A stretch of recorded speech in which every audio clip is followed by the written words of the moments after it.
Hallelujah. Ang sa'kin nagmamahal, tutupad ng aking aral, ama't ako'y mananahan.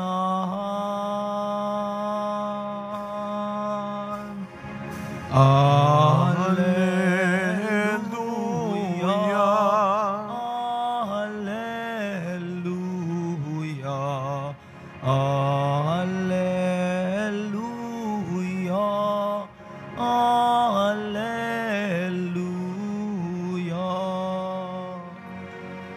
Sumainyo ang Panginoon.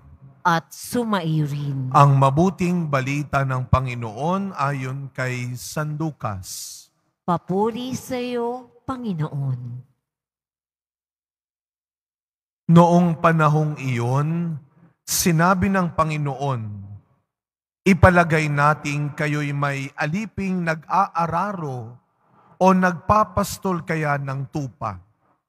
Pagkagaling niya sa bukid, sasabihin ba ninyo sa kanya, halika at nang makakain ka na? Hindi. Sa halip ay ganito ang sinasabi ninyo, ipaghanda mo ako ng hapunan, magbihis ka, at silbihan mo ako habang ako'y kumakain. Kumain ka, pagkakain ko. Pinasasalamatan ba ang alipin dahil sa ginawa niya ang iniutos sa kanya? Gayon din naman kayo, kapag nagawa na ninyo ang lahat ng iniutos sa inyo, sabihin ninyo, kami mga aliping walang kabuluhan. Tumupad lamang kami sa aming tungkulin. Mga kapatid, ang mabuting balita ng Panginoon. Pinupuri ka namin, Panginoong Hesukristo. Magsiupo muna po ang lahat. Good morning po sa inyong lahat. Kahapon ho at hanggang ngayon, meron po kaming alumni homecoming mga pari ng San Carlos Seminary. Kami po ay mga nagtapos ng aming pagpapari sa San Carlos sa may Guadalupe EDSA.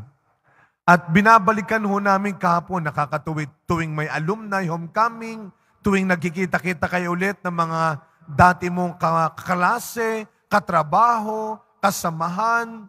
Wala nang iba kayong gagawin kundi balikan yung nakaraan. No? Kadalasan, pa magkikita kayo, syempre sasabihin nila, ay, nag-iba na itsura mo. Bakit naging ganyan ka na? Ano nang trabaho mo ngayon? Saan ka na nakatira? Saglit lang yon. Kasi ang pinakamatagal, yung dati. Naalala mo dati? Di ba dati? Ang tagal niyong pinagkukwentuhan yung dati. Isa po sa mga naalala namin kahapon magkaklase ay yung mga subjects namin sa seminaryo. Meron kami isang subject, Chinese philosophy. Meron kami isa sa mga naging topic noon sa Chinese philosophy. Ang tawag ay rectification of name. Rectification of name. Ang ibig sabihin, kumilos ka ayon sa kung ano ka. Hindi pwedeng lahat gagawin mo. Meron tayong kanya-kanyang trabaho. Meron tayong kanya-kanyang responsibilidad. Gawin mo kung ano ang sayo. Huwag kang nakikialam ng trabaho ng iba. Dalawa lang yan. It's either aawayin ka o mapapahiya ka. Gawin mo kung ano ang sayo. Yung ating pong ilang araw nang nagdaan sa unang pagbasa, galing sa aklat ng karunungan, the Book of Wisdom. Ano ang sinasabi ng aklat ng karunungan? Katarungan ng Diyos. Kung tayo ay humihingi sa Diyos, nakikiusap sa Diyos, bigyan niya tayo ng karunungan. hindi ka magdudunong-dunungan. Hindi mo gagawin lahat. Hindi mo kukunin lahat. Ang problema sa atin, gagawin mo lahat, kukunin mo lahat, pag nahirapan ka, aawayin mo lahat. Kaya sa ating unang ebanghelyo ngayon, ano ang sabi ni Kristo? Sa talinghaga natin, siguro magtataka kayo, bakit parang ang bigat naman ng gospel natin ngayon? Kapag daw umuwi yung alipin, sasabihin mo ba sa kanya, kung ikaw yung amo, ay halika na, kumain ka muna, magpahinga ka. Hindi. Ang sasabihin mo, sige na, ipaghanda mo ako ng makakain. Sa tingin nyo magagalit yung alipin? Baka hindi.